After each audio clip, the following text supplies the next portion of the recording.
வந்து பாத்தீங்க அப்படின்னு சொன்னா இன்னைக்கு தான் மார்ச் 26. ஸோ மார்ச் 26 அப்படிங்கிற பங்களாதேஷ் அப்படிங்கிறது இன்னைக்கு தான் சுதந்திரம் பெற்றிருக்கு. அப்ப யார்கிட்ட இருந்து சார் சுதந்திரம் வாங்குச்சு அப்படின்னா பாகிஸ்தான் இருந்து. ஆமா, 1971. அதுக்கு ரொம்ப சப்போர்ட்டிவா இருந்த ஒரு நாடு அப்படின்னு கேட்டா நம்ம இந்தியா. சப்போர்ட்டிவா இருந்த நாடு அப்படிங்கிறது நம்ம இந்தியா அப்படிங்கறத எடுத்துக்கணும்.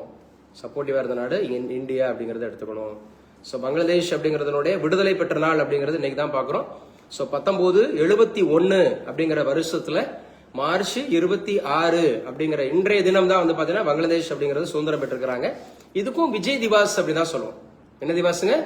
விஜய் திவாஸ். நம்முடைய ராணுவம் அப்படிங்கிறது விஜய் திவாஸ் அப்படிங்கிற ராணுவம் இதுதான் அது சப்போர்ட்டிவா இருந்தது அப்படிங்கறத பாக்குறோம். இதுக்கு வந்து சப்போர்ட்டிவா இருந்தது நம்முடைய விஜய் திவாஸ் அப்படிங்கறத ஞாபகம் வச்சுங்க. பங்களாதேசத்தினுடைய கொடி பாக்குறீங்க, கிரீன் கலர்ல சென்டர்ல ஒரு ரெட் கலர் இருக்கா? பேசுங்க. அவங்களுடைய எம்பளம் பாக்குறீங்க, எம்பளம் அப்படிங்கிறது இதுதான். ஸோ அவங்களுடைய கவர்மெண்ட் சீல் பாக்குறீங்க. ஒரு குளோப்ல அவங்க எங்க இருக்கிறாங்க பாருங்க. நம்ம இந்தியாவுக்கு வடமேற்கு பகுதியில் இருக்காங்களா, வடகிழக்கு பகுதியில் இருக்காங்களா? வடகிழக்கு, நார்த் ஈஸ்ட்ல இருக்காங்க. பேசுங்க. நார்த் ஈஸ்ட்ல இருக்கிறாங்க. பாகிஸ்தானும் ஆப்கானிஸ்தான் மட்டும்தான் நார்த் வெஸ்ட்ல இருப்பாங்க. வடமேற்கு பகுதியில் இருக்கக்கூடிய இரு நாடுகள் அப்படின்னு கேட்டா பாகிஸ்தானும் ஆப்கானிஸ்தான். அதான் நம்ம டூரண்ட் லைன் சொல்லி பார்த்தோமா, ரெட் கிளிஃப்னு பார்த்தோமா. இந்தியாவுக்கும் பாகிஸ்தானுக்கும் ரெட் கிளிஃப், இந்தியாவுக்கும் பாகிஸ்தானுக்கும் ரெட் கிளிஃப். எழுதுங்க, சும்மா எழுதுங்க ப்ளீஸ். ஒரு சில விஷயங்கள் கூடுதல் விஷயங்கள் போது எழுதிக்குங்க. நான் வேகமா பேசும்போது மட்டும் எழுத வேண்டாம். அது நிறைய நம்ம ஆல்ரெடி பேசின விஷயத்த பேசும்போது வேகமா பேசுவோம். ஸோ எங்க வீட்டில் இது நான் தான் சார் ஃபர்ஸ்ட் கிராஜுவேட் அப்படிங்கிற கையை எடுத்துங்க. First graduate. நேத்திக்கு செகண்ட் கிராஜுவேட்டா? யாரு இருக்கா? அண்ணியெல்லாம் இல்லை, அண்ணியெல்லாம் செல்லாது. அண்ணன் தான் சொல்லணும். நம்ம வீட்டில் இருக்கிறவங்க தான் சொல்லணும். ஃபர்ஸ்ட் கிராஜுவேட்டா? சூப்பர். ஃபர்ஸ்ட் கிராஜுவேட்டா? ஃபர்ஸ்ட் கிராஜுவேட்டா? மணிகண்டன் ஃபர்ஸ்ட் கிராஜுவேட்டா ஃபேமிலியில? வேற ஃபர்ஸ்ட் கிராஜுவேட். First graduate. நேத்து யார் அவார்டு வாங்கினா? ஃபர்ஸ்ட் கிராஜுவேட்டா? அழகப்பா யூனிவர்சிட்டியில யாரும் வாங்கலையா? பட்டமளிப்பு விழா அப்படிங்கிறது வந்து அழகப்பா ஆர்ட்ஸ்ல நடந்துச்சோம். அழகப்பா ஆர்ட்ஸ், அழகப்பா ஆர்ட்ஸ்ல படிச்சவங்க யாரும் பட்டமளிப்பு விழாவில போலையா? அப்ப கை தூக்கல. நான் பேசுறது வேற மாதிரி பேசிட்டு இருக்கேன். அழகப்பா அரசு கலைக்கல்லூரியில பட்டமளிப்பு விழாவில் கலந்து கொண்டவர்கள் யார் அப்படின்னு ஒரு கேள்வி கேட்டேன். 2 பேரா? திவ்யா அண்ட் கார்த்திகாவா? சரி. சோ எழுதி வச்சுக்கணும். அது எத்தனையாவது பட்டமளிப்பு விழா? 76. என்னங்க? 76வது பட்டமளிப்பு விழா. அப்ப கிட்டத்தட்ட 76 ஆண்டுகள் ஆயிடுச்சா? 75 அப்படின்னாவே பவள விழாவா இல்ல டைமண்டா? பவளம். 75 பவளம். சோ அப்ப பங்களாதேஷ் அப்படிங்கிறது நமக்கு நார்த் ஈஸ்ட்ல இருக்கா, வடகிழக்கு அப்படிங்கிறது. இன்னைக்கு சுதந்திரம் பெற்ற நாளா? சரி. பங்களாதேஷ் அப்படிங்கிறது சமீபத்துல அப்படிங்கிறது அரசியல் மாற்றங்கள் நிகழ்ந்திருக்கா? அரசியல் மாற்றங்கள் நிகழ்ந்திருக்கு. எழுதி வச்சுங்க. தலைநகர் டாக்கா. பங்களாதேஷ் அப்படிங்கிறது இன்னைக்கு சுதந்திரம் பெற்ற நாள் அப்படிங்கறத பாக்குறோம். சோ பங்களாதேசத்தோட தலைநகர் டாக்கா அப்படிங்கறத பாக்குறோம். இவங்களோட அபிஷியல் லாங்குவேஜ் அப்படிங்கிறது வந்து பெங்காலி. நம்ம வெஸ்ட் பெங்கால் அப்படிங்கறதுல பெங்காலி அப்படிங்கிறது. சோ இந்திய நாட்டினுடைய தேசிய கீதத்தை இயற்றியவர் யாரு? ரவீந்திரநாத் தாகூர். இந்த நாட்டினுடைய தேசிய கீதத்தை இயற்றினவரும் நம்ம ரவீந்திரநாத் தாகூர் தான். பெங்கால் அப்படின்ற நம்ம பங்களாதேஷ், பங்களாதேஷ் சபத்தினுடைய அந்த நாட்டினுடைய சோ இத தேசிய கீதத்தை இயற்றியவர் யார் தான்? ரவீந்திரநாத் தாகூர் அப்படிங்கிறது. சோ பெங்காலி அப்படிங்கிறது அவங்களோட அபிஷியல் லாங்குவேஜ். அப்புறம் காமன் லாங்குவேஜ் அப்படிங்கிறது இங்கிலீஷ் அப்படிங்கிறது தெரியும். சோ 99% வந்து பெங்காலி தான் இருக்கிறாங்க. எத்தனிக் குரூப்ஸ் அப்படிங்கிற எத்தனிக் அப்படிங்கிற வார்த்தை எழுதி வச்சுங்க. அங்க உள்ள இனக்குழு, எத்தனிக்னாவே இனம் அப்படின்னு அர்த்தம். அங்க அந்த நாட்டுல 99% பங்களாதேஷ்ல வாழக்கூடியவங்க பெங்காலிஸ். நம்ம ஆல்ரெடி சொன்னோம். 1905 வங்க பிரிவினையா, நாடு கர்ஷனா, முஸ்லீம் அப்படிங்கிறதையும் இந்துக்களையும் பிரிக்கணுமா? அப்படி பிரிச்சாங்களா? அப்படி முஸ்லீம்களா பிரிஞ்ச நாடு தான் இது பங்களாதேஷ். 1947 சுதந்திரம் பெற்ற போது பங்களாதேஷ் அப்படிங்கிறது ஈஸ்ட் பெங்கால்ல இருக்கிறதுனால அது பங்களாதேஷா போயிருச்சு. அதுக்கப்புறம் நம்ம சுதந்திரம் அப்படிங்கிறது அவங்க 1971 யார்கிட்ட சுதந்திரம் வாங்குறாங்க? பாகிஸ்தான் சுதந்திரம் வாங்குறாங்க. என்னைக்கு வாங்கியிருக்காங்க? இன்னைக்குதான் வாங்கியிருக்காங்க. இன்னைக்குதான் வாங்கியிருக்காங்க. மார்ச் 26 இன்னைக்கு அவங்க இண்டிபெண்டன்ஸ் டே கொண்டாடுறாங்க. இன்னைக்கு இண்டிபெண்டன்ஸ் டே கொண்டாடுறாங்க. சோ 99% பெங்காலி இருக்கிறாங்க, 1% அதர்ஸ் இருக்கிறாங்க. பாருங்களேன், அங்க இஸ்லாம் தான் வந்து பாத்தீங்கன்னா 91% எழுதி வச்சுக்கணும். அங்க பாப்புலேஷன் அப்படிங்கிறது வந்து பாத்தீங்கன்னா ரிலிஜியனா பாத்தீங்கன்னா 91% அப்படிங்கிறது வந்து அவங்க முஸ்லிம்ஸ். 7% இந்துஸ் இருக்காங்க. 7% இந்துஸ். நம்ம இந்தியாவில எப்படி முஸ்லீம்கள் இருக்கிறாங்களோ அது மாதிரி அங்க ஹிந்துக்கள் இருக்கிறாங்க. அதனாலதான் இடையில பிரச்சனை வந்துட்டே இருக்கு. புத்திசம் ஒரு 0.6 இருக்கு. கிறிஸ்டியானிட்டி ஒரு 0.3 இருக்கு. கிறிஸ்டியானிட்டி 0.3 இருக்கு. அதர்ஸ் வந்து 1.12 இருக்கிறாங்க. சோ இவங்களுடைய கவர்மெண்ட் அப்படிங்கிறது யூனிட்டரி பார்லிமெண்ட் ரிபப்ளிக் அப்படிங்கிற மாதிரி சொல்றாங்க. இப்பதான் ரீசெண்டா தேர்ந்தெடுக்கப்பட்டார். சோ முக்கியமானது பிரசிடென்ட் எழுதி வச்சுங்க. பங்களாதேசத்தினுடைய பிரசிடென்ட் முகமது சகாபுதீன். இன்னைக்கு நீங்க மெமரைஸ் பண்ணிருக்கணும், இந்நேரம் பரிச்சயம் ஆயிருக்கணும். முகமது சகாபுதீன் அப்படிங்கிறவர். சோ பிரைம் மினிஸ்டர் நம்ம தாரிக் ரஹ்மான் பார்த்துட்டே இருக்குமா? தாரிக் ரஹ்மான் எந்த கட்சின்னு பார்த்தோம்? Bangladesh nationalist party, BNP, Bangladesh nationalist party. So president வந்து பாத்தீங்கன்னா முகமது சகாபுதீன், பிரைம் மினிஸ்டர் அப்படிங்கிறது தாரிக் ரஹ்மான் அப்படிங்கறது ஞாபகம் வச்சுக்கணும். சோ ரொம்ப ரொம்ப முக்கியமானது. அந்த பாத்தீங்கன்னா நான் சொன்னேன்ல, ஈஸ்ட் பெங்கால் அப்படிங்கிறது தான் ஆகஸ்ட் 15, 1947. ஈஸ்ட் பாகிஸ்தான் அப்படிங்கிறது 1956 பிப்ரவரி 29. சோ இவங்க அந்த அடிப்படையில இவங்களுக்கு பொதுவா கான்ஸ்டிடியூஷன் கிடைச்சது எப்ப எழுதி வச்சுங்க. கான்ஸ்டிடியூஷன் கிடைச்சது எப்ப அப்படின்னா டிசம்பர் 16, 1972. ஏன்னா சுதந்திரம் வாங்கினது 1971.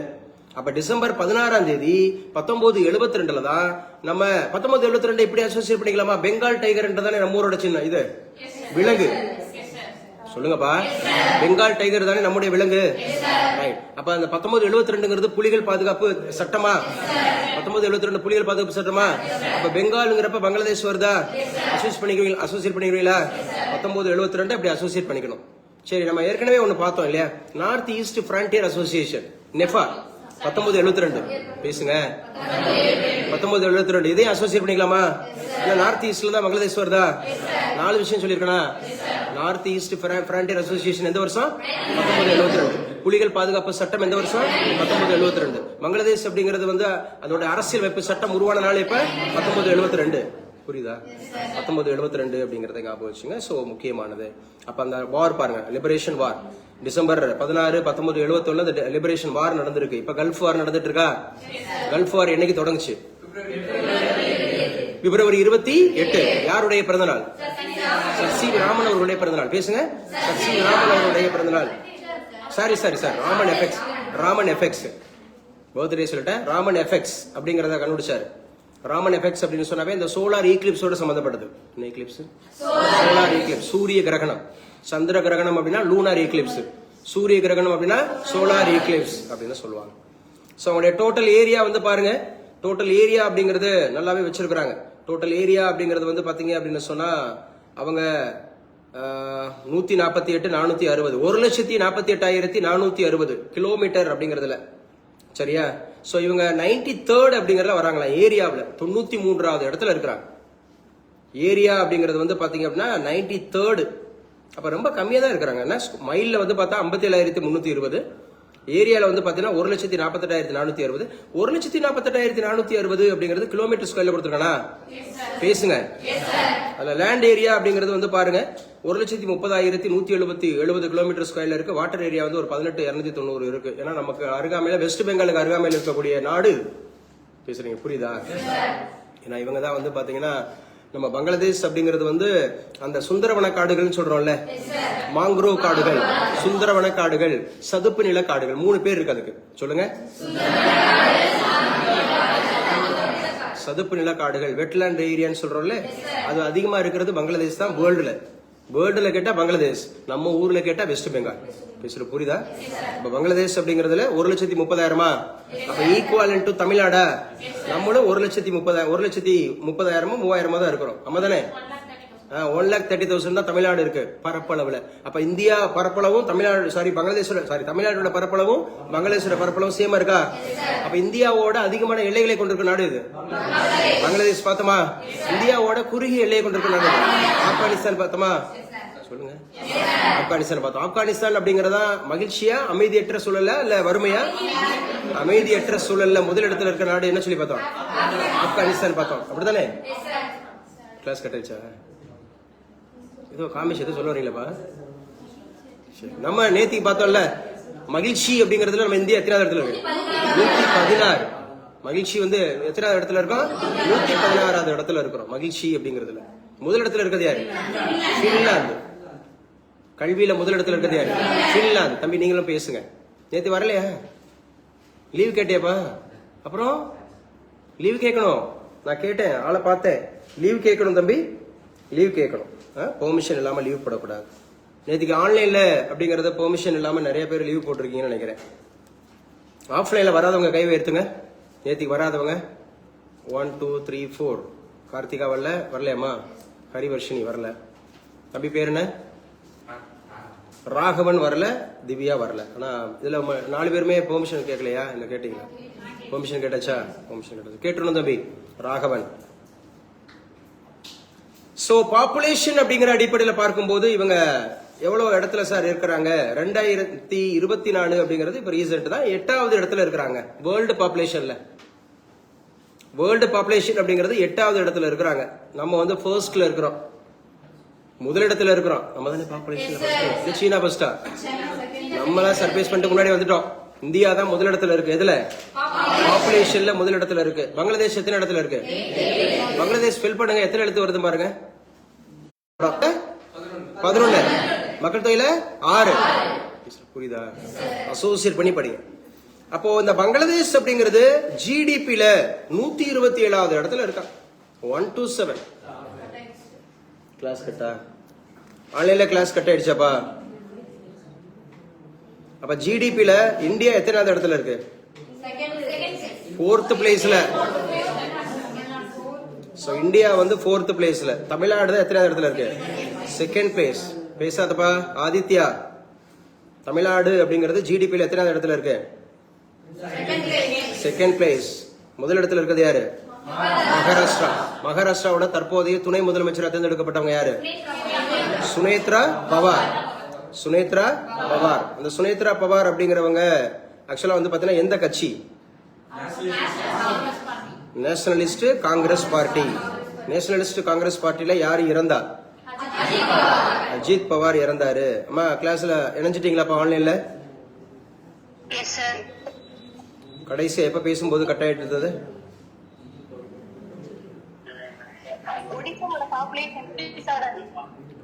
ஒடிசாவுல பாப்புலேஷன்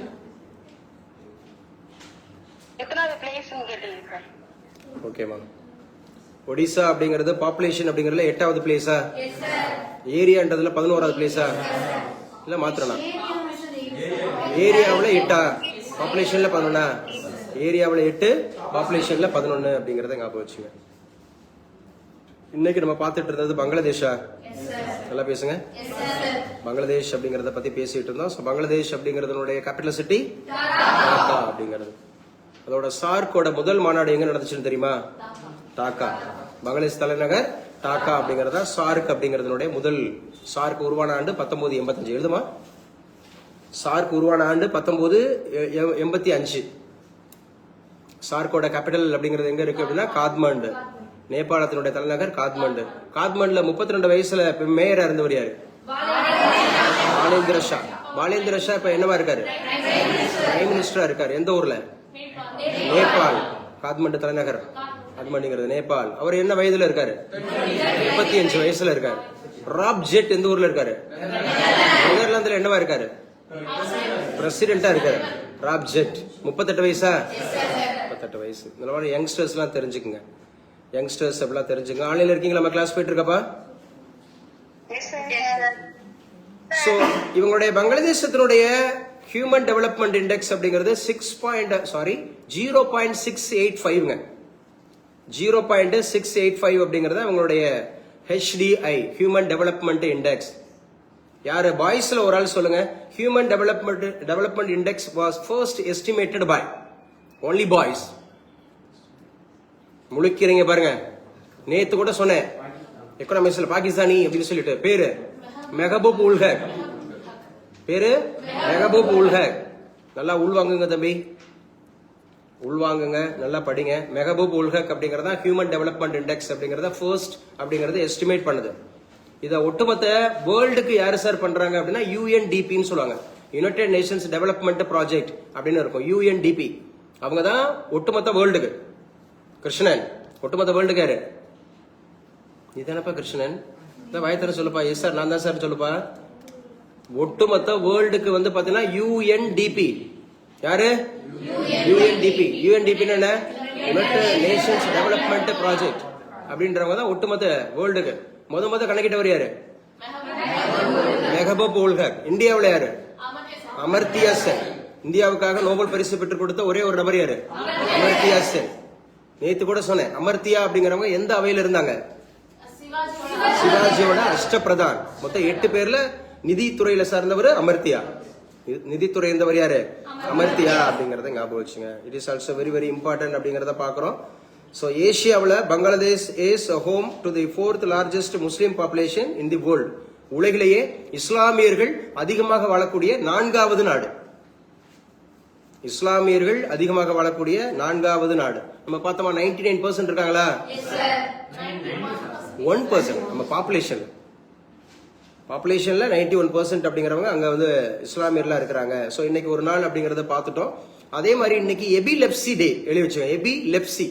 இந்த எபிலெப்சி அப்படின்னு சொன்னாவே வலிப்பு நோய் இருக்குல்ல, நியூரான்ஸ் பிரச்சனை, நியூரான்ஸ் தண்டுவடம் அந்த மாதிரி இருக்கக்கூடிய அந்த மூளை பகுதி அப்படிங்கிற பாதிப்பு ஏற்பட்டவங்களுக்கு அந்த எபிலெப்சின்னு சொல்லுவாங்க. இது என்ன சொல்றாங்கன்னா பர்பிள் டே அப்படின்னு சொல்றாங்க. பர்பிள்னாவே என்ன தமிழ்ல கலரு? பர்பிள்னாவே கத்திரிப்பூவா? அப்படி ஒரு கலர் இல்லையா? ஏதாவது பேசுங்க. வாடாமல்லியா? எவ்வளவு ஓபன் பண்ணி வச்சிருக்கு. பேசாதீங்கப்பா. லிசன். Okay listen. இன்னைக்கு டேட் என்ன? மார்ச் 26. 2 முக்கியமான நாள் பார்த்திருக்கோமா? ஒன்னு வந்து பாத்தீங்கன்னா பங்களாதேஷ் அப்படிங்கிறது, பங்களாதேஷ் வந்து லிபரேஷனா, சோ சுதந்திரம் பெற்றிருக்கு. யார்கிட்ட இருந்து? பாகிஸ்தான் இருந்து. 1971. 1971ங்கிறது சட்டநாதன் ஆணையமா? அது வந்து இடஒதுக்கீடோட சம்பந்தப்பட்டதா? கார்த்திகா சொல்லுப்பா. இடஒதுக்கீடோடு சம்பந்தப்பட்ட வேறு அமைப்புகள் சொல்லுங்க பாப்போம். இடஒதுக்கீடோடு சம்பந்தப்பட்ட டெய்லி சொல்லியிருக்கேன் கிளாஸ்ல. காக்கா கலேகர் ஆணையம் இருக்கு, இந்திரா சஹானி அப்படிங்கிறது இருக்கு, அதே மாதிரி மண்டல் கமிஷன் இருக்கா இல்லையா? மண்டல் கமிஷன் அப்படிங்கிறது இருக்கு. சட்டநாதன் அதான் 1971. எஸ், சட்டநாதன் ஆணையம் அப்படிங்கிறது 1971. சட்டநாதன் ஆணையம் எந்த வருஷம்பா? 1971 அப்படிங்கறத ஞாபகம் வச்சுங்க. சட்டநாதன் ஆணையம் 1971 அப்படிங்கறத ஞாபகம் வச்சுக்கலாம். சரியா? அதே மாதிரி ராம்சார் இயக்கம் அப்படிங்கிறது எந்த வருஷம்? 1971. ராம்சார் அப்படிங்கிறது எந்த நாட்டுல இருக்கு? ஈரான். நல்லா பேசுங்க. ஈரான். ஈரானோட கேபிட்டல் சிட்டி டெஹ்ரான். ஈரானோட அப்படிங்கறது வந்து பாத்தீங்க அப்படின்னு சொன்னா அந்த முதுபெரும் அந்தமாக இருக்கக்கூடிய முதல் அந்த மதகுரு சரியா Mustafa Khamenei. Mustafa Khamenei. President Masoud Pezeshkian. DMK அலையன்ஸ்ல தேமுதிகவுக்கு எவ்வளவு பார்த்தோம்? 10+1 10+1 அப்படிங்கறத பார்த்தோம். சோ விடுதலை சிறுத்தைகளுக்கு கிளாஸ் கட் ஆயிடுச்சா?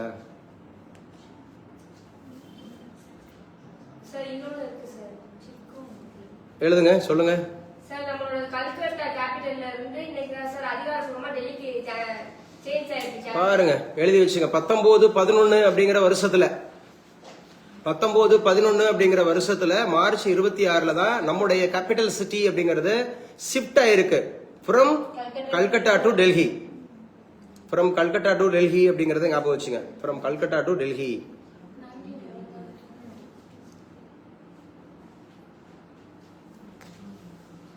கனெக்ட் ஆயிட்டீங்களாப்பா? ஆன்லைன்ல கனெக்ட் ஆயிட்டீங்களா?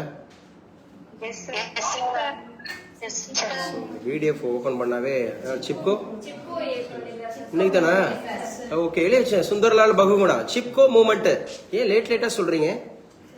ஒரு ஆர்டர் சொல்லி. ஓகே, சிப்கோ மூவ்மெண்ட் அப்படிங்கிறது இன்னைக்கு தானே மார்ச் 26. காடுகள் பாதுகாப்புக்காக சுந்தர்லால் பகுகுணா அப்படிங்கிறவங்க ஏற்படுத்தின ஒரு அமைப்பு சிப்கோ அப்படிங்கிறது. காடுகளை பாதுகாப்போம்னு சொல்லிட்டு எல்லாரும் அப்படியே ஒரு மரத்தை கட்டி பிடிச்ச மாதிரி இருப்பாங்க. மரத்தை ஹக் பண்ணுவாங்கல்ல, கட்டி பிடிச்சிக்கிட்டு மரத்தை வெட்டக்கூடாது, மரத்தை பாதுகாக்கணும் அப்படின்னு சொல்லி. மார்ச் 26 அப்படிங்கிறது பங்களாதேஷ் அப்படிங்கிறது சுதந்திரம் பெற்ற நாளா? மார்ச் 26 அப்படிங்கிறது வந்து பாத்தீங்க அப்படின்னு சொன்னா இது எபிலெப்சி டேவா, பர்பிள் டேவா? மார்ச் 26 அப்படிங்கிறது வந்து பாத்தீங்க அப்படின்னு சொன்னா இப்போ கல்கத்தா நம்முடைய தலைநகர் அப்படிங்கிறது வந்து கல்கட்டால இருந்து டெல்லிக்கு மாறினது அப்படிங்கிறது 1911. ஆனா செயல்பட ஆரம்பிச்சது 1912. சரியா? அது மாதிரி ஞாபகம் வச்சுங்க. 169 தொகுதிகளில் களம் காணும் அதிமுக 169, இவங்க 175. யாரு? டிஎம்கே. டிஎம்கே எவ்வளோ?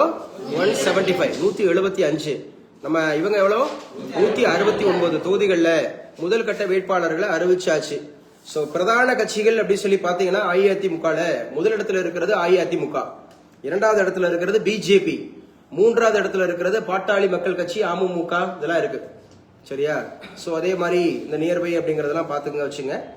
அதிமுக தவறு செய்கிறது அப்படின்னு சொல்லிட்டு சுப்பிரமணிய சுவாமி சொல்லியிருக்கிறாரு. சோ அதே மாதிரி திமுக கூட்டணி கட்சிகளின் தொகுதிகள் இன்று அறிவிப்பு. யார் யாருக்கு எந்தெந்த தொகுதிகள் அப்படிங்கறத அறிவிக்கிறாங்களா? பாமக சின்னம் ராமதாஸ் மனுவுக்கு பதிலளிக்க அன்புமணிக்கு நீதிமன்றம் உத்தரவு அப்படின்னு சொல்லிட்டு.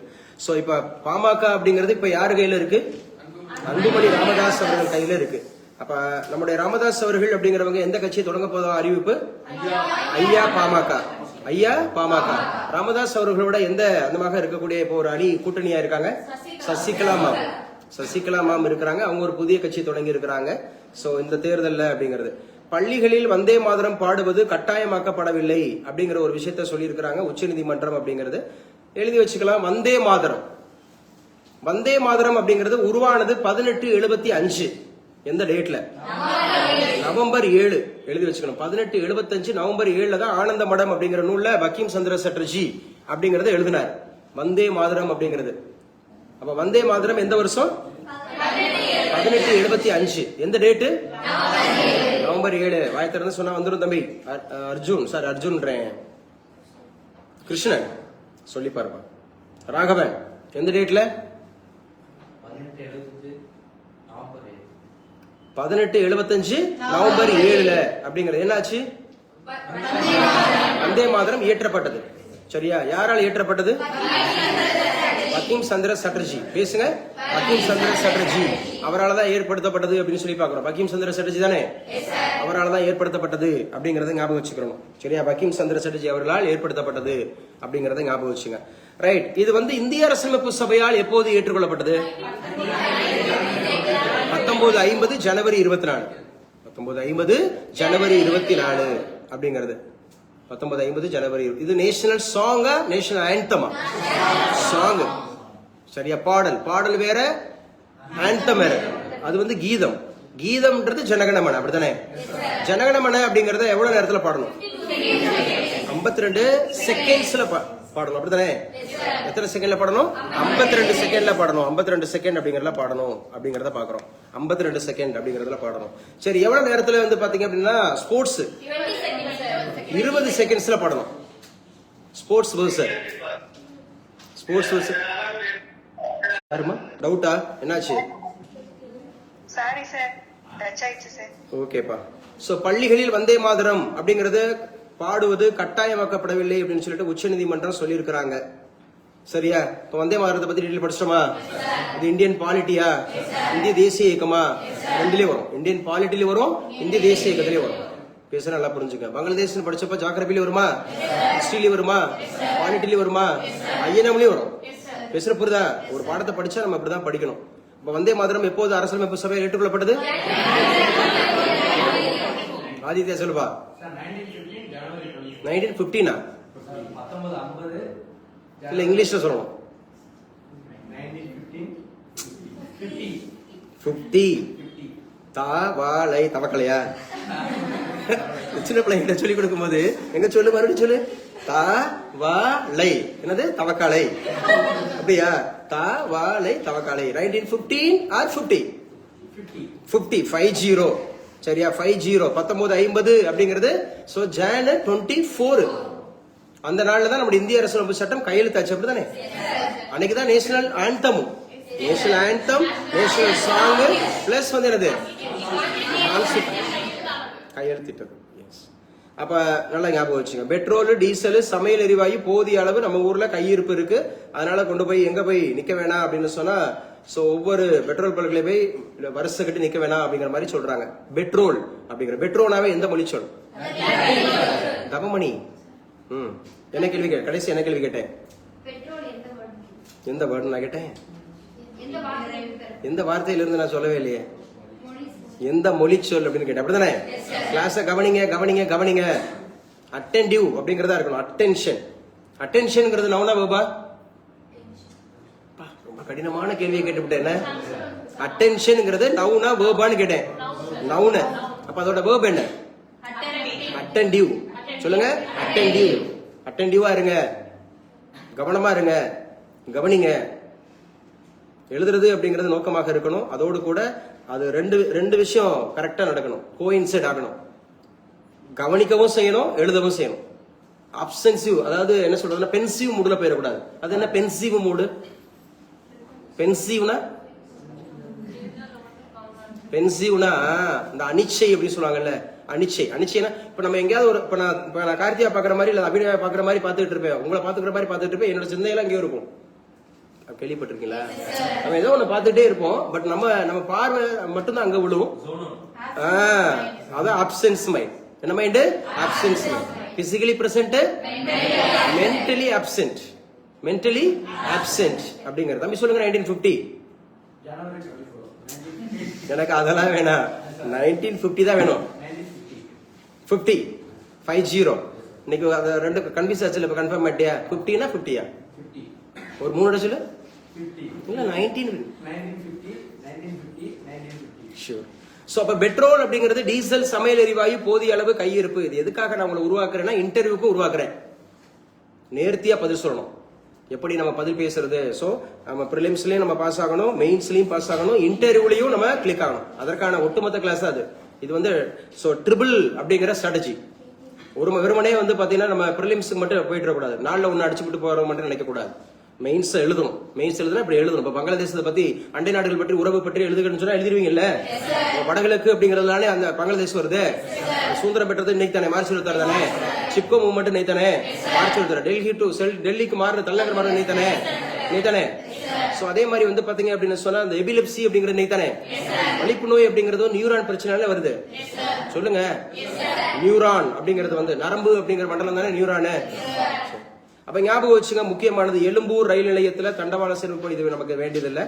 ஒரு பேப்பரை எப்படி படிக்கிறேன்னு பாருங்க. சோ மத்தவங்க கரண்ட் அஃபேர்ஸ் நடத்துறது அப்படின்றது ஒரு பேப்பரை வாசித்து அர்த்தம் சொல்லுவாங்க, அப்படி இப்படின்னு. நம்ம அதுக்குள்ள உள்ள போய் ஆராய்வு பண்றோம், அப்படிதானே. கூடுதல் விஷயங்கள் பேசுறோம் அப்படிங்கறத ஞாபகம் வச்சுக்கணும். பாலமந்திர் சத்தியமூர்த்தி அப்படிங்கிற பள்ளியில 12 கோடியில கூடுதல் கட்டடங்கள் திறப்பான். சோ ஏழை குழந்தைகளுக்கு இலவச கல்வி. இலவச கல்வி அப்படிங்கிறது வந்து ரைட் டு எஜுகேஷன் ஆக்டா? 6 வயது முதல் 14 வயது வரையா? இது வந்து 82வது சட்ட திருத்தமா? 86வது சட்ட திருத்தம் 2002. சொல்லுங்க. RTE அப்படிங்கிறது எந்த சட்ட திருத்தம்? 86th amendment. பேசுங்க. 86th amendment 2002. 6 வயது முதல் 14 வயது வரையா? பிரைமரி எஜுகேஷன்ல கட்டாய கல்வி கொடுக்கணுமா? இலவசமா கொடுக்கணுமா? இந்த மாதிரி மொத்தம் 3 இடத்துல பதிவு பண்றாங்களா? 21A அப்படிங்கிறது அடிப்படை உரிமைகளா? 45 அப்படிங்கிறது டிபிஎஸ்பியா? 51Kங்கிறது ஃபண்டமெண்டல் டியூட்டிஸ்ல. 3 ஞாபகம் வச்சுங்க. உங்களுக்கு அடுத்த வாரத்துல இருந்து, அடுத்த வாரம் மீன்ஸ் அடுத்த மாசத்துல இருந்து பாலிட்டி, எக்கனாமிக்ஸ், ஐஎன்எம் என்னோட கிளாஸா இருக்கும். Polity, economics, INM. பாலிட்டியில இருந்து குரூப் 1 இருந்தா 40 கேள்விகள், குரூப் 2 இருந்தா 20 கேள்விகள் அதிகபட்சம் அப்படிங்கிறது. எக்கனாமின்னு எடுத்துக்கிட்டா குரூப் 2 அப்படிங்கிறப்போ ஒரு 10ல இருந்து 15 கேள்விகள். சரியா? அங்க 20ல இருந்து 30 கேள்விகள் அப்படிங்கிறது வரும். ஐஎன்எம் ஹிஸ்டரியும் சேர்த்து இங்க இருந்தா 40 கேள்வி கேட்பாங்க, குரூப் 1 இருந்தா இங்க 20 கேள்வி கேட்பாங்க. சோ மேக்ஸிமம் அப்படிங்கிறது இருக்கு. இதை 3ஐயும் நம்ம கோஆர்டினேட் பண்ணி படிக்கலாம். இந்த கோஆர்டினேஷனோட நான் ஜியோகிராஃபியும் கோஆர்டினேட் பண்ணுவேன், ஹிஸ்டரியும் கோஆர்டினேட் பண்ணுவேன். புரியுதா? இந்த 3 பாடம் படிச்சுட்டு வரும்போதே நம்ம ஹிஸ்டரியும் ஜியோகிராஃபியும் கோஆர்டினேட் பண்ணி படிக்கலாம். மொத்தம் 5 சப்ஜெக்ட் வந்து இன்டகிரேட்டட் இந்தியன் அதமாக இருக்கு. நம்முடைய போட்டித் தேர்வுகளுக்கு படிக்கக்கூடியதுல 5 பாடம் integrated. History, geography, polity, economics, INM. இந்த 5 சப்ஜெக்ட். இந்த 5 நல்லா ஸ்ட்ராங்கா இருந்தீங்கன்னா யூனிட் 5, 6 ஈஸி. பேசுற புரியுதா? தமிழ்நாடு கவர்மெண்ட் நடத்தக்கூடிய, டிஎன்பிசி நடத்தக்கூடிய அத்தனை போட்டித் தேர்வுல யூனிட் 5 and 6 இருக்கு. அது வந்து முழுக்க வந்து பாத்தீங்கன்னா 5 அப்படிங்கிறது முழுக்க இலக்கியம் சார்ந்து வரும், தமிழ் மொழி இலக்கியம் சார்ந்து வரும். அடுத்தது தமிழ்நாடு நிர்வாகம், தமிழ்நாடு அந்த மாதிரி இருக்கக்கூடிய புவியியல், தமிழ்நாடு பொருளாதாரம், அப்படி வரும். பேசுற புரியுதா? இன்டகிரேட்டடா படிச்சீங்கன்னா, செலக்டிவா படிச்சீங்கன்னா, so you can pass in all exams. எல்லா போட்டித் தேர்வுகளுக்கும் நீங்க தயாராகலாம். அப்ப முதல்ல முக்கியமானது அதான் சொன்னேன். 5 பில்லர் அவசியமா? முதல்ல சிலபஸா? 2வது ஸ்டடி மெட்டீரியலா? 3வது ப்ரீவியஸ் இயர் கொஸ்டின் பேப்பர் டிஸ்கஷனா? 4வது அதிகமான தேர்வு எழுதணும். அதை கன்சிஸ்டன்டா பண்ணணும். அதுக்கு தான் உங்களுக்கு டெய்லி டெஸ்ட் நோட் போட்டு வச்சிருக்கோம். 11:30க்கெல்லாம் நீங்க வந்து ஞாபகப்படுத்திடணும். 11:30 ஞாபகப்படுத்திடணும். கரண்ட் அஃபேர்ஸ் முடிச்ச உடனே ஸ்டேட் ஞாபகப்படுத்திடணும். இன்னைக்கு ஒரு எக்ஸ்ட்ரா ஒரு நம்ம நாடு பார்த்திருக்கோம் அப்படிதானே. எக்ஸ்ட்ரா ஒரு நாடு. முகமது சகாபுதீன் யாருப்பா? President of Bangladesh. President of Bangladesh Mohammed Shahabuddin. Mohammed Shahabuddin அப்படிங்கறத ஞாபகம் வச்சுக்கணும். சோ இப்போ நம்ம பார்த்துட்டோம் இல்ல. So right to education act அப்படின்னாவே 86 அமெண்ட்மெண்டா 2002 சரி. அது வந்து பாத்தீங்கன்னா 3 இடமா. ரைட்ஸ்ல வந்து 21 ஏவா, டிபிஎஸ்பில 45, அங்க 51 கேவா. கட்டாய கல்வியா? கட்டாய கல்வி. நாளை தொழிலாளர் வருங்கால வைப்பு நிதி சிறப்பு முகாமா, பிஎஃப் அப்படின்னு சொல்லுவாங்க, ப்ராவிடென்ட் ஃபண்ட். ப்ராவிடென்ட் ஃபண்ட் அப்படிங்கறதா தொழிலாளர் மத்திய மாநில உறவுகளை பாதிக்கும் விவகாரங்களில் பொது வாக்கெடுப்பை நடத்த வேண்டும் அப்படின்னு சொல்லிட்டு நாகநாதன் அப்படின்னு சொல்லியிருக்காரு. யாரு தெரியுமா அவர்? நாகநாதன். எழுதி வச்சுக்க. நாகநாதன் ரொம்ப முக்கியமானவர் இவர். தமிழகத்துல நாகநாதன் கமிட்டின்னு ஒண்ணு இருந்துச்சு. மத்திய மாநில அரசு உறவுகளில் சிக்கலான விவகாரங்களில் மக்கள் கருத்து வாக்கெடுப்பை நடத்த வேண்டும் என மத்திய மாநில உறவுகள் குறித்த உயர் நீதிமன்ற குழு உறுப்பினர். இவர் தான் நம்ம தமிழகத்தினுடைய மாநில திட்டக்குழுவோட துணைத் தலைவர் நாகநாதன். தமிழகத்தினுடைய திட்டக்குழு பிளானிங் கமிஷன், தமிழகத்தினுடைய பிளானிங் கமிஷனுடைய துணைத் தலைவர் அப்படின்னு கேட்டா deputy chairman of Tamil Nadu planning commission அப்படின்னாவே மிஸ்டர் நாகநாதன். எப்பவுமே தலைவர்னு கேட்டா சிஎம் தான் இருப்பாங்க. தமிழ்நாடுன்னு கேட்டா சிஎம், இந்தியான்னு கேட்டா நமக்கு பிரைம் மினிஸ்டர். நிதி ஆயோக் மாறிடுச்சா? 1/1/2015 நிதி ஆயோக் அப்படிங்கிறது இப்ப தலைவர் வந்து பிரதமர் மோடி அவர்களா, துணைத் தலைவர் அப்படிங்கிற சுமந்த் கே பெரியவர்களா, அதோட சிஓ வந்து பாத்தீங்க அப்படின்னு சொன்னா சுப்பிரமணியன் இருக்காங்களா? இருக்காங்களா? என்டிசியையும் பிளானிங் கமிஷனையும் மெர்ஜ் பண்ணி தான் அது வந்துச்சா? என்டிசியையும் பிளானிங் கமிஷனையும் மெர்ஜ் பண்ணி தான் வந்துச்சு. ஒரு முறையாவது ஆன்லைன்ல yes sir or no sir சொல்லுங்கப்பா. எல்லாம் ஆஃப்லைன் தான் பேசிட்டு இருக்காங்க. நீங்களும் இடையில எப்போதாவது ஒரு முறை இல்ல இண்டிவிஜுவல் கேட்கும்போது நீங்களும் பேசுறீங்க. அப்பதான் யூ ஆர் இன் கிளாஸ். நீங்க இங்க தான் இல்ல, பட் நீங்க எங்க இருந்தாலும் நீங்க கிளாஸுக்குள்ள இருக்கக்கூடிய அந்த ஃபீல் இருக்கணும். அஷ்மிதா புரியுதா?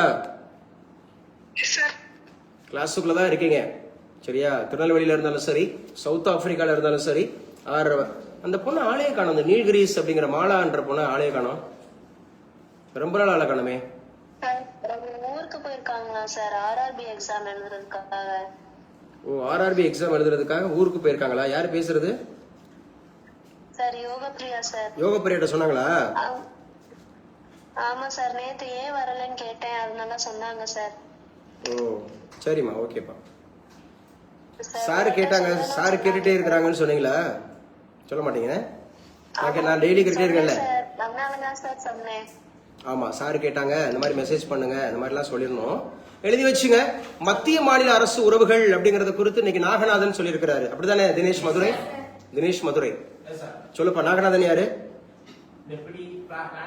எங்க சொல்லுங்க மறுபடியும். என்ன டெபுட்டி? நீங்களே என்ன சொல்லுங்க மறுபடியும் சொல்லுங்க.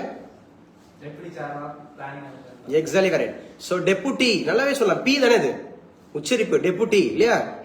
டி தானப்பா? அதாவது இங்கிலீஷ்ல உச்சரிப்பு அப்படிங்கிறது கான்சனன்ஸ் அப்படிங்கறத அழுத்தமா சொல்லணும், வவல்ஸ் அப்படிங்கறத சாஃப்டா சொல்லணும். கான்சனன்ட் டி அப்படிங்கிறது பி சரியா? அது வந்து பி அப்படிதானே?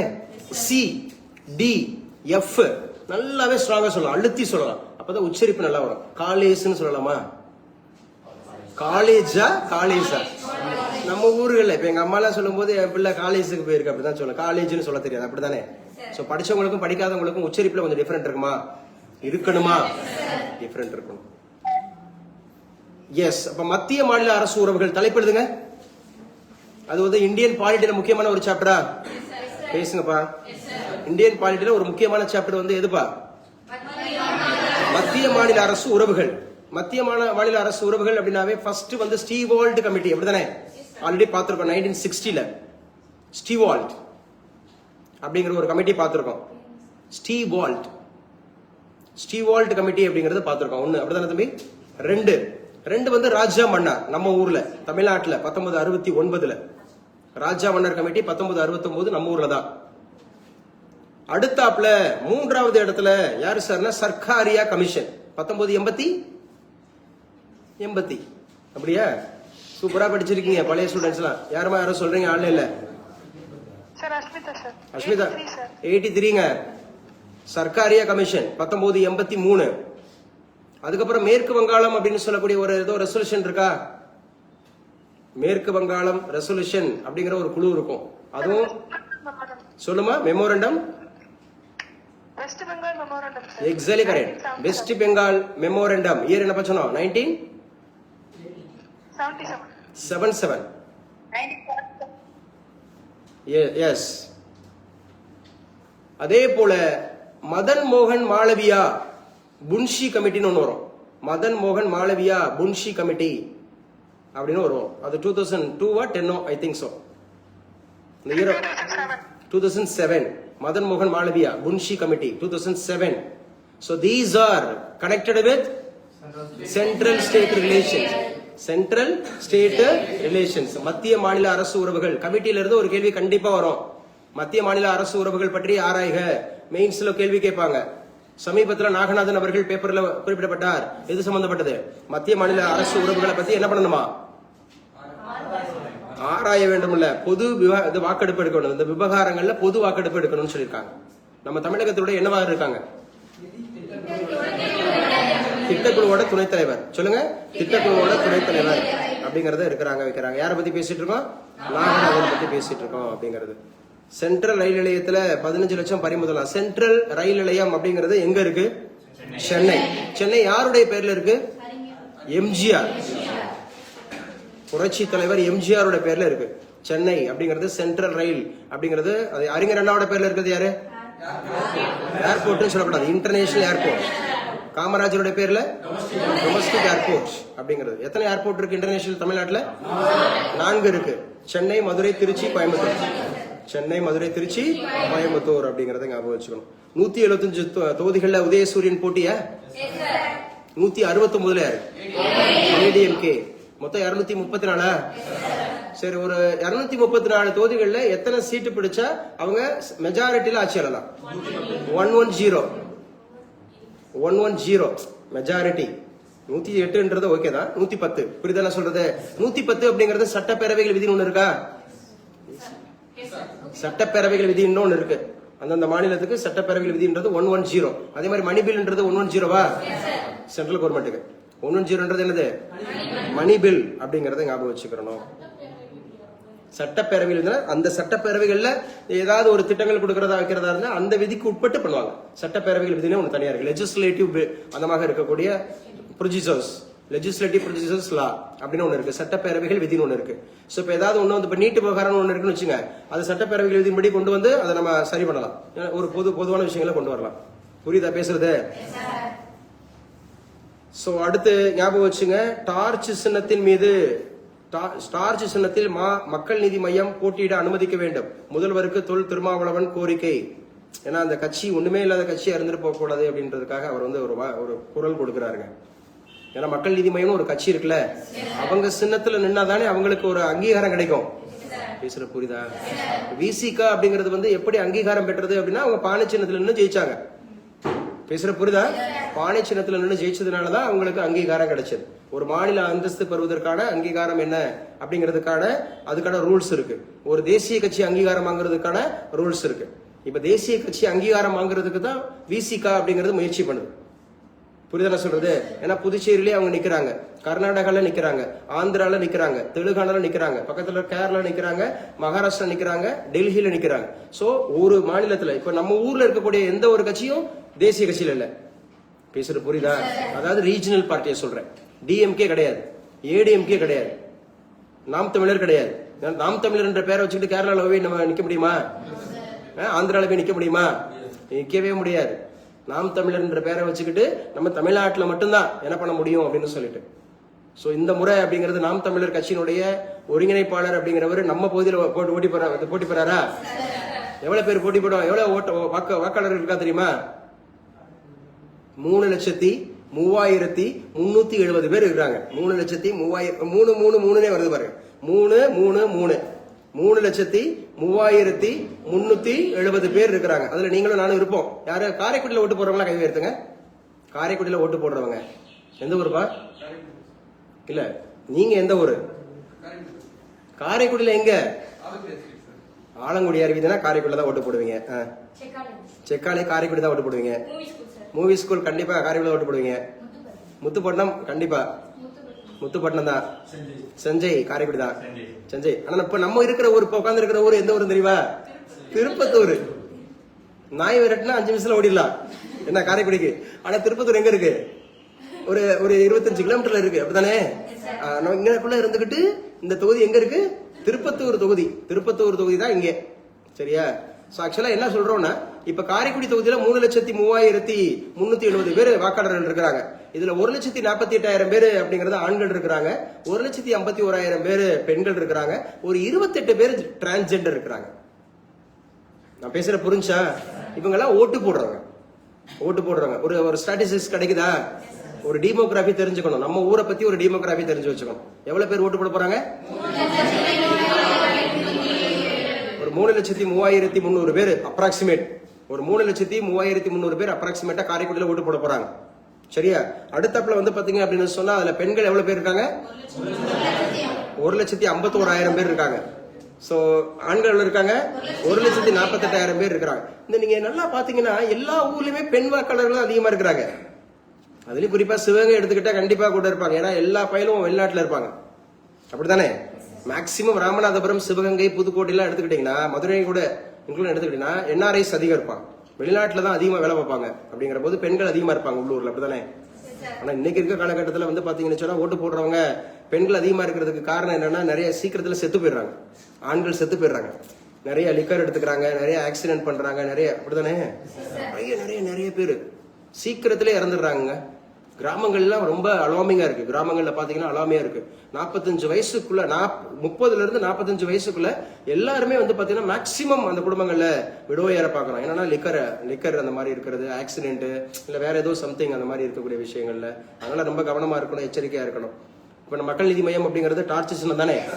சோ அவங்களுக்கும் அவங்க அதுல கேட்டிருப்பாங்க, முடியலன்னு பரவாயில்ல. அவர் என்ன பண்ணிட்டாரு, நாங்க தேர்தலே நிக்கலங்க, நாங்க உங்களுக்கு என்ன பண்றோம், சப்போர்ட் மட்டும் பண்றோம் அப்படின்ற மாதிரி சொல்லிட்டாங்க. ஏன்னா ஒரு இடம் கொடுத்து 2 இடம் கொடுத்தா அசிங்கமாய் போயிரும்ல, அப்படித்தானே? சோ ஒரு இடம் கொடுத்து 2 இடம் கொடுத்தா அவங்களுக்கு ரொம்ப கஷ்டமா போயிரும், வச்சிரும், அந்த மாதிரி இருக்குது. ஸோ ஆன்லைன்ல இருக்கிறவங்களுக்கு கிளாஸ் கட் ஆகிட்டே இருக்கு. ஒண்ணுமே பேசல, சும்மா தான் உட்காந்துருந்தோம். சொன்ன மாதிரி இது ரொம்ப பண்ணணும்னு சொன்னேன். இப்ப என்ன பண்ணணும்? நாமளே ஏன் அப்படி கட் ஆகுது?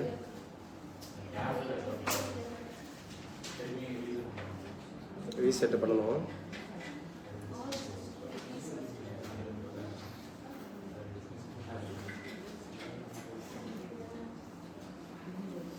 பிரவீனா, கிளாஸ் கட் ஆச்சுனாவே இங்க தெரிஞ்சிரும்பா, சரியா?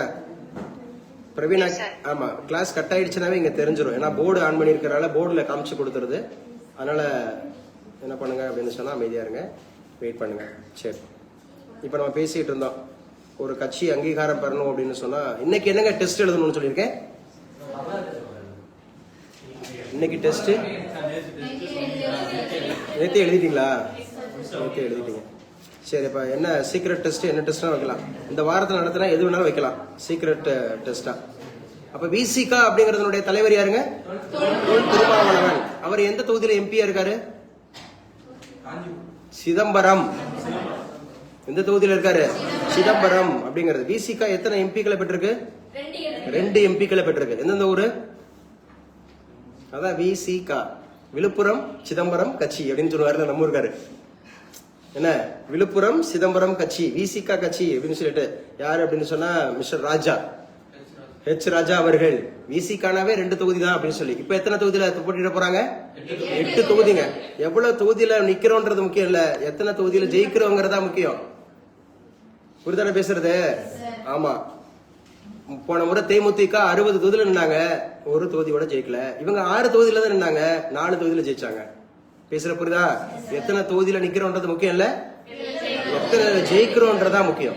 எத்தனை ஜெயிக்கிறோம் தான் முக்கியம். எத்தனை பேர் படிக்கிறாங்கன்றது முக்கியம் இல்ல, எத்தனை பேர் ஜெயிக்கிறாங்கன்றதா முக்கியம். எத்தனை பேர் ஜெயிக்கிறாங்க. அந்த உங்க அகாடமியில எத்தனை பேர் படிக்கிறாங்க? எத்தனை பேர் படிச்சா படிப்பீங்க? உங்க அகாடமியில எத்தனை பேர் படிக்கிறாங்க? இப்படி ஒரு கேள்வி கேட்டா எத்தனை பேர் படிச்சா படிப்பீங்க? நீங்க தானே படிக்கணும், நான் பாஸ் ஆகணும், அப்படிதானே? நான் படிச்சு பாஸ் ஆகணும், அதுதான் முக்கியம். ஒரு 1000 பேர் படிக்கிற இடத்துல படிச்சா தான் நீங்க பாஸ் ஆவீங்களா?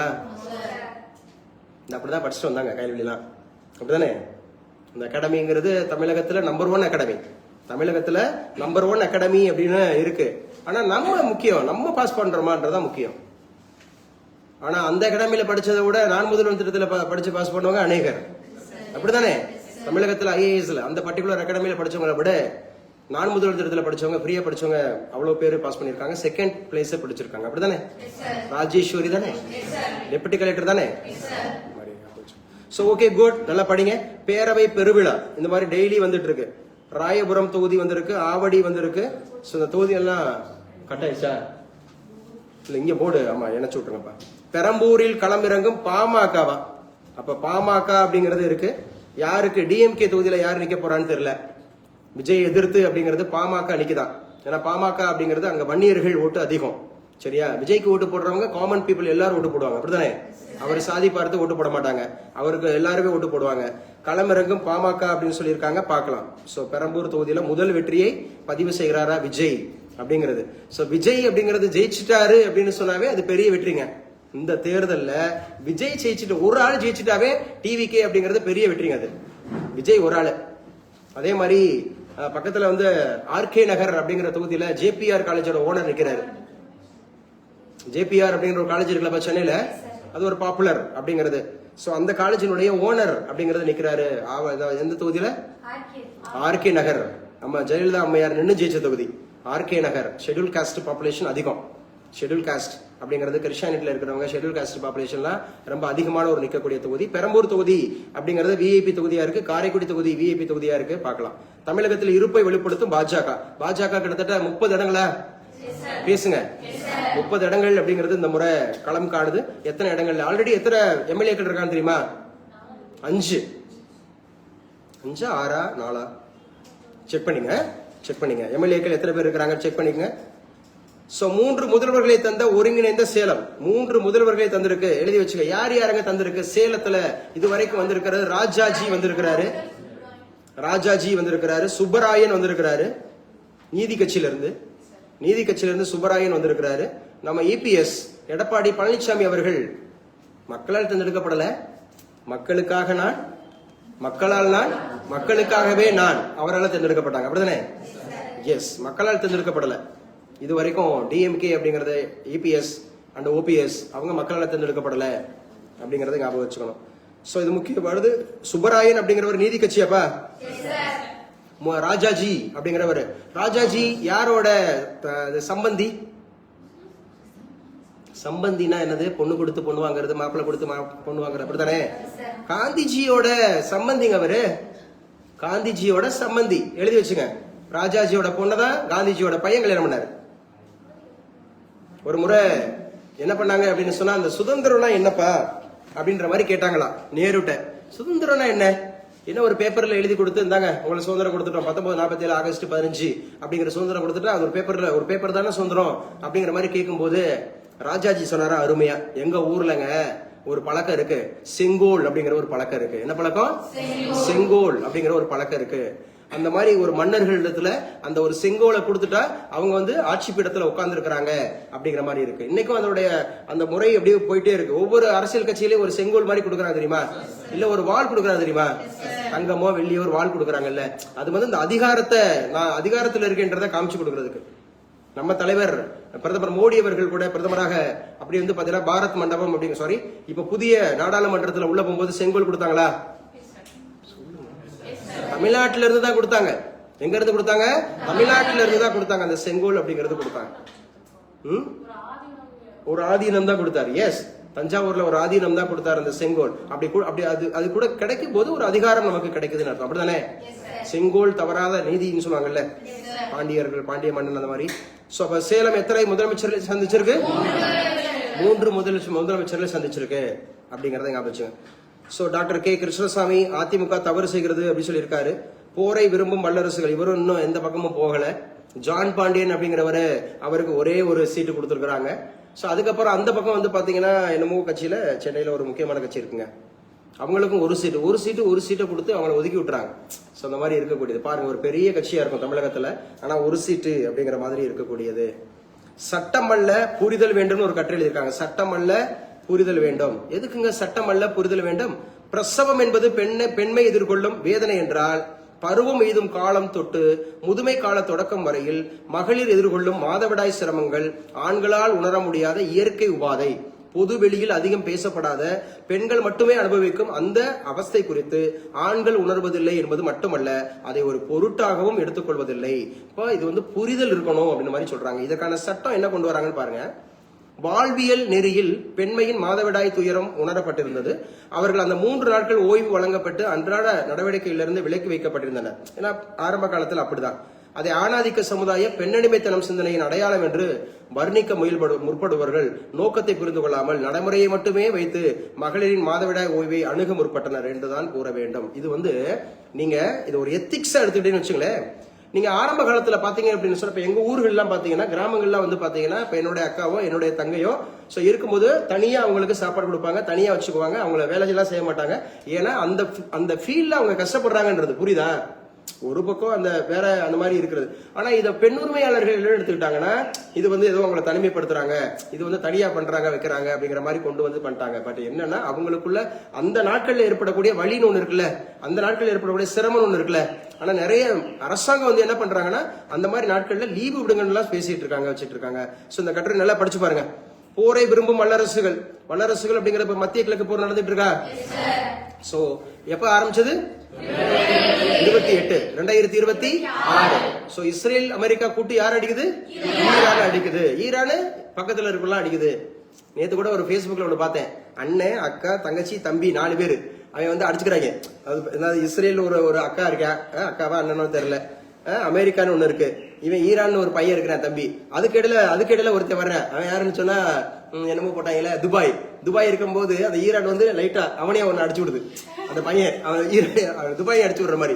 இதுக்கிடையில நம்ம மோடி அவர்கள் போற மாதிரி ஒரு எதை எடுத்துனா ஒரு பெட்ரோலை தூக்கிட்டு அவர் வாட்டு போயிட்டு, நீங்க வாடு என்னமோ அடிச்சுட்டு சாங்கடா, நீங்க என்னவோ அடிச்சுட்டு சாங்கடா சொல்லிட்டு இவர் மட்டும் ஒரு பெட்ரோல் அப்படித்தானே வந்துட்டு இருக்கு. இப்ப இந்த ஹோமோர்ஸ் அப்படிங்கிற அணை இது இருக்குல்லப்பா, ஜெயிஸ்ட் அங்க நம்ம ஊருக்கு மட்டும் வந்துட்டு போயிட்டு இருக்கு. நீங்க வாட்டு என்னவோ அடிச்சுட்டு சாங்கடா அப்படின்னு சொல்லிட்டு. சோ ரொம்ப முக்கியமான ஒரு இதுவா பார்க்கப்படும். அந்த சின்ன பிள்ளைங்க அழகா அந்த ரீல்ஸ் போட்டுருந்தாங்க. அந்த சின்ன பிள்ளைங்க அழகா ரீல்ஸ் போட்டிருந்தாங்க.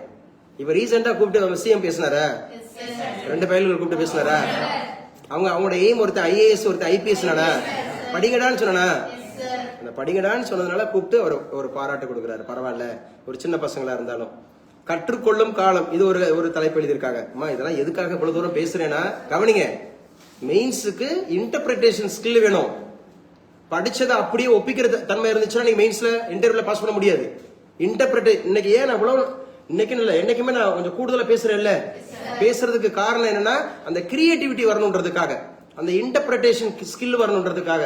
படிச்சதை அப்படியே ஒப்பிக்கணும்னு நினைக்க கூடாது. மாதவிடாய் பிரச்சனை குறித்து எழுதுகன்னு வந்துச்சுன்னா உங்களுக்கு எழுத தெரியணும். புரியுதா நான் பேசுறது? அதனால பெண் உரிமை பாதிக்கப்படுதா ஜஸ்டிஃபை பண்ணா உனக்கு ஜஸ்டிஃபை பண்ண தெரியணும். அந்த மாதிரி இருக்கக்கூடிய விஷயங்கள். கற்றுக்கொள்ளும் காலம் என்ன சொல்றாங்க பாருங்க. தமிழகத்துல +2 மற்றும் 10ஆம் வகுப்பு பொதுத் தேர்வு நடைபெற்று வருகிறதா?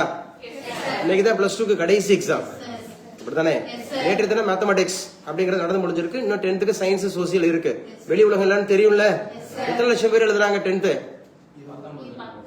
சோ லட்சம் அப்படிங்கிறது 19 கிடையாதுப்பா, 9 லட்சம். 12th ஸ்டாண்டர்ட் வந்து 8 லட்சம், 19 லட்சம் எல்லாம் கிடையாது. பேசுற புரியுதா? அப்பனா நீங்க 15 வயது பூர்த்தி அடைந்தவர்கள் படிக்கிறவன் ஒரு 19 லட்சம், சாரி ஒரு 8 லட்சம் பிளஸ் 10 லட்சம் இருக்கானா? ஒரு 20 லட்சத்துக்கிட்ட இருக்கா. 10th 12th படிக்கிற பையன் மட்டும் ஒரு 20 லட்சம் பேர் இருக்கான். புரிஞ்சுங்க. இவங்க எல்லாம் குரூப் 4க்கு எலிஜிபிள் தானே? 18 வயசு ஆச்சுன்னா 18 வயசு ஆச்சுனாவே யாருக்கு எலிஜிபிள்? Group 4க்கு eligible. அப்ப என்ன சொல்றாங்க? இதெல்லாம் இந்த விடுமுறையை மாணவர்கள் தம் அறிவை பல்வேறு வழிகளில் கூர்திட்டி கிடைத்திருக்கும் நல்வாய்ப்பாக கருத வேண்டும். இந்த பாருங்க, இதெல்லாம் நல்ல விஷயம்னு சொல்லியிருக்காங்க. ஆனா படிச்சவங்களே வந்து பாத்தீங்க அப்படின்னு சொன்னா முட்டாளாக சில நேரம் பேசுவாங்க. இப்பதான் லீவ் கொடுத்துருக்காங்க, பிள்ளைய ஃப்ரீயா விடுங்கன்னு. நான் என்ன பண்ண தெரியுமா, போனோட்டம் hot summer into smart summer அப்படின்னு சொல்லி ஒரு தலைப்பு கொடுத்திருந்தேன். Hot summer into smart summer அப்படிங்கறது வந்து கொடுத்திருந்தேன். அதுல வந்து பாத்தீங்கன்னா உங்களுக்கு நடத்துறோம்ல பாடம், aptitude, reasoning, English, general awareness, current affairs நடத்துறோம்ல, இது அப்படியே நம்ம 6ஆம் வகுப்புல இருந்து 12ஆம் வகுப்பு படிக்கிற பிள்ளைங்களுக்கு 2 குரூப்பா பிரிச்சிருந்தோம். 6 to 8 ஒரு குரூப் ஆகும், 9 to 12 ஒரு குரூப் ஆகும். அதுல ஒரு 6 பிள்ளைங்க தான் படிச்சாங்க. வெறும் 3000 ஒன்லி தான் 6 பிள்ளைங்க படிச்சாங்க. 6 பிள்ளைங்களும் ஜெம்முங்க, செம ஜெம்மு. சரியா? நல்ல, அதாவது அதை PhD படிச்சவங்களோட வச்சு நான் கிளாஸ் எடுத்தேன். அந்த கிளாஸ் அதாவது காலேஜ் டிஆர்பி நம்ம படிச்சிருந்தாங்கல்ல, உண்மையா சொல்றேன் ஓப்பனா, இந்த காலேஜ் டிஆர்பி அதாவது செட் நெட் PhD படிச்சவங்களுக்கு கூட தெரியல, அந்த சின்ன பிள்ளைங்க சொல்லி கொடுத்தத அழகா சொல்லிச்சுங்க. அதுவும் 3வது படிக்கிற பிள்ளை ஒரு பிள்ளைலாம் ஒரு சொல்ல சார் அந்த மழலை பேச்சுல பேசுது சார் நான் சொல்றேன் சார் அந்த ரீசனிங்ல கோடிங் டிகோடிங்ல பிளட் ரிலேஷன்ல சோ நம்பர் சிஸ்டத்துல சார் நான் சொல்றேன் சார் ஸ்கொயர் வேல்யூ 25 படிச்சுட்டு வாங்கடா 25 படிச்சுட்டாங்க 28 மாநிலங்களோட கேபிட்டல் சிட்டியை சொல்றானா சொல்றான் பேசுற புரியுதா அதான் சொல்றது என்ன சார் அதுல நம்ம ஆட்கள்ல நான் அந்த விளம்பரம் போட்ட உடனே நிறைய பேர் என்ன சார் நீங்களே படிச்ச முட்டாளா இருக்கீங்க நாங்க என்னங்க படிச்ச முட்டாளா இருக்கீங்கன்றங்க அப்படின்னு கேட்டா சார் அவங்கள ஃப்ரீயா விடுங்க கவர்மெண்ட் எதுக்கு அந்த 2 மாசம் ஃப்ரீயா இது லீவ் விடுது ஃப்ரீயா விடுங்க எங்க ஃப்ரீயா விட்டா அவன் ஃப்ரீயாவே இருக்க போறான் 24 மணி நேரமும் சம்மர்ல போன்ல இருப்பானா டிவில இருப்பானா இல்ல வேற ஏதோ விஷயத்துல இருப்பானா அவனுக்கு அந்த 1 மணி நேரம் கிடைக்கிற 1 மணி நேரம் ஆக்கப்பூர்வமான செயல கொடுக்கறதுல என்ன நம்ம மாற போறோம் பேசுற புரியுதா நான் என்ன ஒரு 24 மணி நேரமா காலையில இருந்து படிச்சுட்டே என்ன சொல்ல போறேன் ஒரே 1 மணி நேரம் 5 to 6 மார்னிங்ல வந்து பாத்தீங்க அப்படின்னு சொன்னா ஏர்லி மார்னிங் அப்படிங்கிறது 7 to 8 அப்படி இதே போர்டு இதே கிளாஸ் நான் தான் ஃபுல்லா நடத்தினேன் யாரு 3வது படிக்கிற பிள்ளையில இருந்து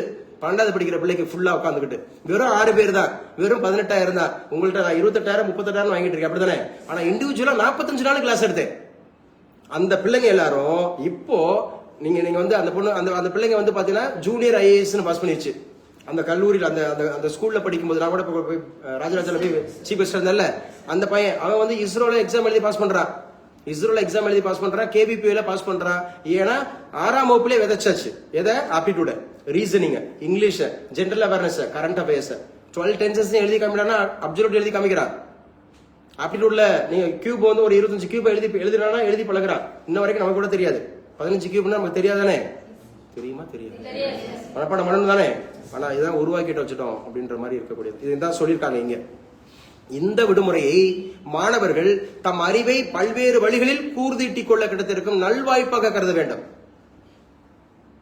பாடத்திட்ட கல்வியும் தாண்டி இந்த உலகில் மாணவர்கள் கற்றுக்கொள்ள வேண்டிய விஷயங்கள் ஏராளம் அதற்கான தருணமே கோடை விடுமுறை காலம் புரியுதா சும்மா உட்காந்துட்டு வீட்டுல உட்காந்துட்டு மொபைல் நோண்டிக்கிட்டு இவங்களுக்கு எப்போதெல்லாம் ஸ்கூல் திறப்பாங்க அப்படிங்கிற மாதிரி பெற்றோரை ஏங்க வைக்கிறது அப்படிங்கறது வந்து இந்த கோடை விடுமுறை காலம் அல்ல அதான் சொல்றாரு கோடை விடுமுறையில் காய்கறி நறுக்குவது சூப்பர் ஃபேமிலி எத்திக்ஸ் தானே காய்கறி நறுக்கிறது சொல்லிக் கொடுக்கலாம் சமையல் வேலைகள் செய்வது பாத்திரம் துலக்குவது துணிகளை துவைப்பது வீட்டு வேலைகளை செய்ய பிள்ளைகளை பழக்கலாம் விடுதியில் தங்கி படிக்க வேண்டிய நிலை வந்தால் அவரவர் வேலைகளை அவர்களே செய்து கொள்ளும் வகையில் அவர்களுக்கு இப்போதே சிறந்த பயிற்சி கொடுக்கலாம் அப்படித்தானே 10th +2 வரைக்கும் வந்து பாத்தீங்க அப்படின்னு சொன்னா ஸ்கூல்ல இருப்பாங்க இந்த தமிழோட காலையில கேட்டேன் சார் நான் வந்து 1 வருஷம் ஹாஸ்டல்ல இருந்தேன் சார் அதுக்கப்புறம் செகண்ட் இயர்ல நான் ரூமுக்கு போயிட்டேன் சார் வெளியே ரூம் எடுத்து தங்கினேன் சார் அப்படின்னு சொன்னாரு மணிகண்டன் அப்படிதானப்பா அப்படின்னா இப்ப நம்ம துணியை நம்ம தான் துவைக்கிற மாதிரி வரும் நம்ம சாப்பாடு தட்டு நம்ம தான் இது பண்ற மாதிரி வரும் இப்ப எங்க வீட்டுல எல்லாம் வந்து பாத்தீங்கன்னா என் பொண்ணும் சரி பையனும் சரி எடுத்ததுல அப்படியே சாப்பாடு தட்டை வச்சாங்கன்னா அதுதான் அப்படியே அந்த இடத்துல ஒரு ட்ரெஸ் கழட்டி போட்டா அப்படிதான் அங்க எடுத்து இங்க வைக்கிறது இல்ல புரியுதா ஆனா இது எப்ப சஃபர் ஆவாங்க தனியா போகும்போது சஃபர் ஆவாங்க இப்ப நான் படிச்ச கல்லூரிகள்ல நான் படிச்ச பள்ளிகள் எல்லாம் இந்த பிரதர்ஸ் யூனியன் சிஸ்டர்ஸ் யூனியன்ல படிப்போம் கிறிஸ்டியானிட்டி ஸ்கூல்ஸ் அங்கெல்லாம் வந்து பாத்தீங்கன்னா ஒரு கரஸ்பாண்டே சாப்பாடை கொண்டு வந்து ஒரு டேபிள் வச்சிருவாங்க அவர் தான் பஃபே சிஸ்டம் தான் அவர் தான் எடுத்து போட்டுக்குவாரு அவர் தான் கழுவுவாரு அவரே வச்சுட்டு போயிருவாரு பேசுற புரியுதா சமைச்சு கொடுக்கறது மட்டும் வேறவங்க சாப்பாடை கொண்டு வந்து வச்சிருவாங்க அவர் தான் அவர் தட்டை போய் எடுத்துட்டு வரணும் நான் தான் கரஸ்பாண்ட் எனக்கு கீழே ஒரு 3000 பேர் படிக்கிறான் 300 டீச்சர் இருக்காங்கன்னு சொல்லிட்டு யார் வேணாலும் சர்வீஸ் கொடுக்கலாம்ல பேசுற புரியுதா புரியல இதெல்லாம் முக்கியமானது நம்ம கத்துக்க வேண்டிய நல்ல விஷயங்கள் அப்படின்றத பாருங்க சோ இதெல்லாம் பாத்துங்க பிள்ளைகளுக்கு சொல்லிக் கொடுங்க என்ன ஸ்வீட்டி எத்தனை பிள்ளைங்க இருக்காங்க 2 பசங்களுக்கு சொல்லிக் கொடுங்க பாமக சின்னம் ராமதாஸ் மனுவுக்கு பதிலளிக்க இங்க பாருங்க ட்ரம்ப் சொல்லிருக்காரு பாருங்க சாத்தான்குளம் ட்ரம்ப் நினைச்சேன் சாத்தான்குளம் காவல்துறை அப்படின்னு மாதிரி சாத்தான்குளம் காவல்துறை அப்படிங்கிற ஒரு போலீஸ்காரங்க எனக்கு எத்தனை பேரை 9 பேரை குற்றவாளிகளை அறிவிச்சிட்டாங்களா நீதிமன்றம் தீர்ப்பு நீதிமன்றத்துக்கு யாரும் தப்பிக்க முடியாது குடும்ப ஆட்சிக்கு முடிவு கட்டப்படும் பேசியிருக்கிறாங்க சமூக வலைதள பதிவுகள் தீவிரமாக கண்காணிப்பு நம்ம பேசுறதெல்லாம் தீவிரமா கண்காணிப்பாங்க அரசியல் அப்படிங்கிறது ஆனா தெளிவா அரசியல் இது வந்து நம்ம கருத்து சுதந்திரம் இருக்குது நம்ம அரசியல் அப்படிங்கறது உட்பட்டு நம்ம பேசணும் இவங்க யாருங்க யாரு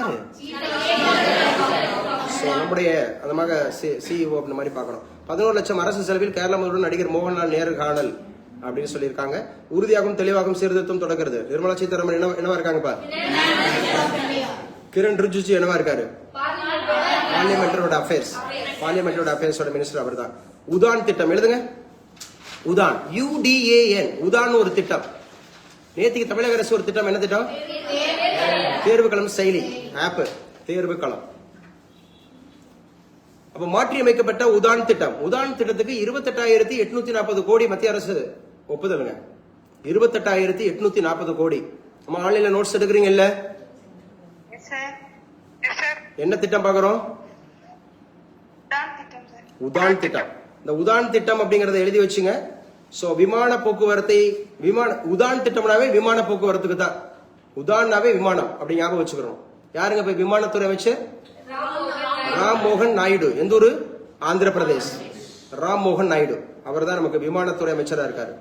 ஏவியேஷன். உதான் திட்டம் அப்படின்னாவே விமான போக்குவரத்து அப்படிங்கறத ஞாபகம் வச்சுங்க.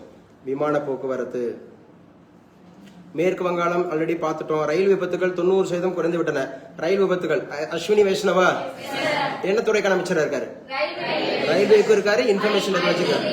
Information technology. ஐடின்னு சொல்லப்படாது. Information technology. ஏன்னா ஐடி இன்கம் டாக்ஸுக்கும் வருது. ஐடி எதுக்கும் வருது? இன்கம் டாக்ஸுக்கும் வருது. ஐடி அப்படிங்கிறது இன்கம் டாக்ஸுக்கும் வருது. அப்ப இன்கம் டாக்ஸ் ஆக்ட் எந்த வருஷம்? 1961. சொல்லுங்க. 1961. இன்ஃபர்மேஷன் டெக்னாலஜி ஆக்ட் எந்த வருஷம்? 2000. பேசுங்க. 2000 அப்படிங்கறத ஞாபகம் வச்சுக்கணும். 2000. என்னப்பா கட்ட முடியும்?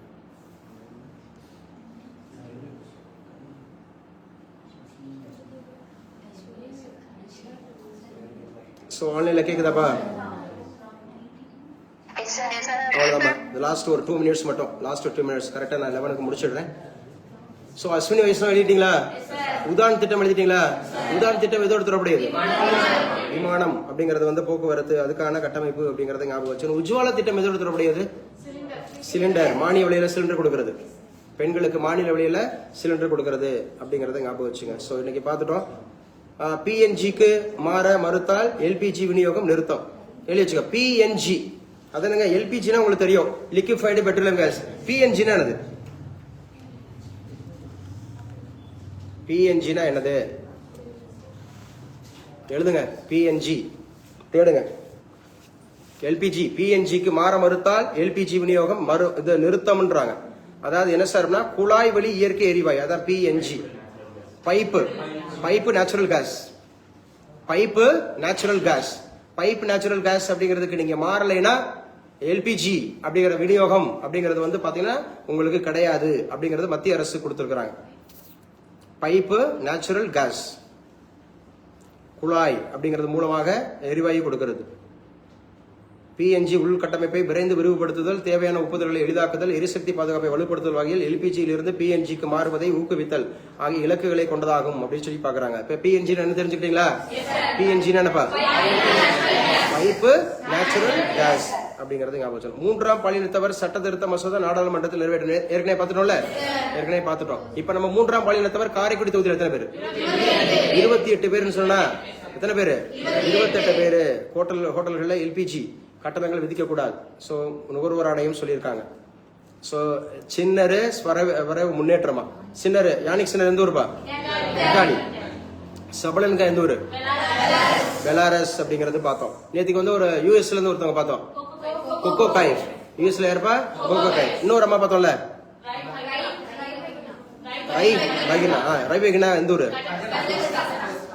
பாருங்க. ஈரானுக்கு அமெரிக்கா அமைதி தூது. 15 அம்ச போர் நிறுத்தத்துக்கு ஈரான் 5 பதில் நிபந்தனைகள். 1971 இனப்படுகொலை பாகிஸ்தான் திட்டமிட்டு அரங்கேறிய பேரழிவு. பாருங்களேன்.